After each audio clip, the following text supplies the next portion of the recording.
Bonjour et bienvenue dans cette formation du langage Python. Aujourd'hui, nous allons voir comment installer la bibliothèque PyQt. Alors, pour installer la bibliothèque PyQt, il suffit de lancer l'invite de commande depuis le menu démarrer, CMD, et de taper la commande pip install PyQt5. Et vous pouvez choisir votre version, vous pouvez choisir la version 6 si vous le souhaitez. Donc la même syntaxe pour l'installation de la bibliothèque PyQt5 ou bien la bibliothèque PyQt6.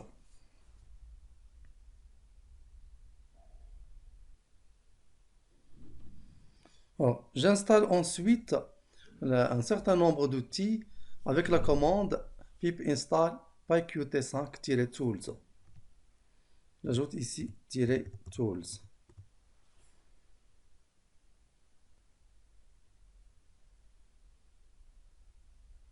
Voilà, maintenant la bibliothèque PyQt5 a été installée avec succès.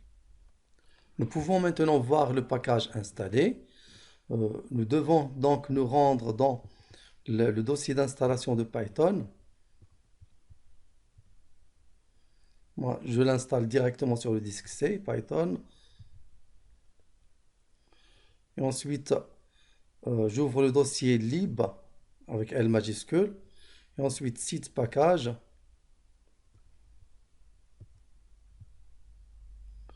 Voici la bibliothèque PyQt5 qui a été installée. Alors, nous avons installé PyQt5 et avec la commande "-tools", on a installé un certain nombre d'outils, notamment le Qt Application qui contient le Qt Designer qui permet de créer des interfaces graphiques sans code. Le Qt Designer se trouve dans le dossier Qt Applications, Qt, bin, voici le Designer. Alors, ce designer vous permet de créer des interfaces graphiques sans avoir besoin à coder.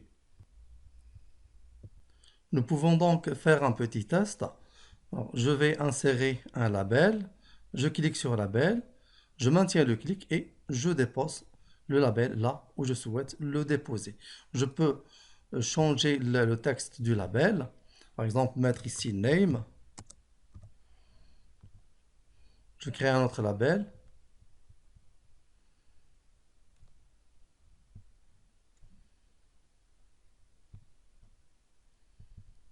je vais mettre ici par exemple email, et je vais insérer des champs input de type QLine edit.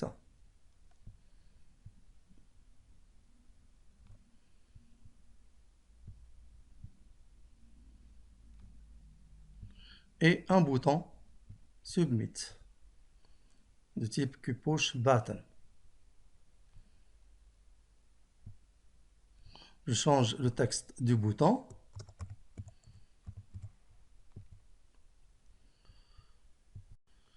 Et maintenant, pour obtenir le code Python, j'enregistre le fichier avec l'extension .ui qui veut dire User Interface. Je vais l'enregistrer sur le bureau par exemple. Je vais le nommer exemple.ui. Et maintenant, je vais lancer l'invite de commande et naviguer jusqu'au endroit où se trouve le fichier qui est le bureau. Donc, j'utilise la commande cd qui veut dire Change Direction, desktop. Je me trouve maintenant sur le bureau et je lance la commande pyeic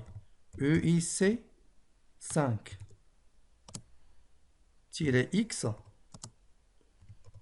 exemple.ui, le nom du fichier que j'ai enregistré à l'aide de Qt Designer. Et ensuite, "-o", et je précise ou bien je donne ici le nom de la sortie, c'est-à-dire le fichier de sortie. Je vais l'appeler par exemple output.py.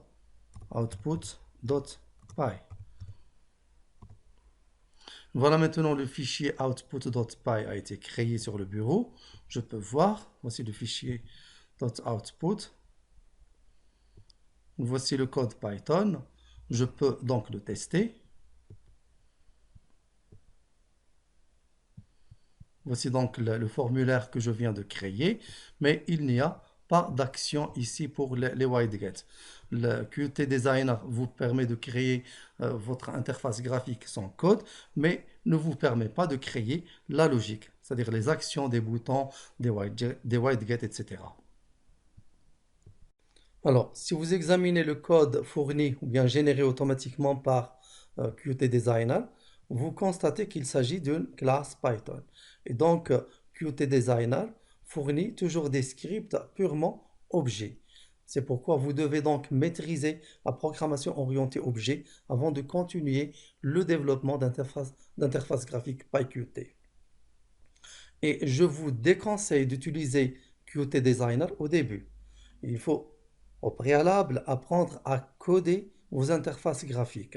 Et ensuite, quand vous maîtrisez le code, vous passez à Qt Designer uniquement pour gagner du temps.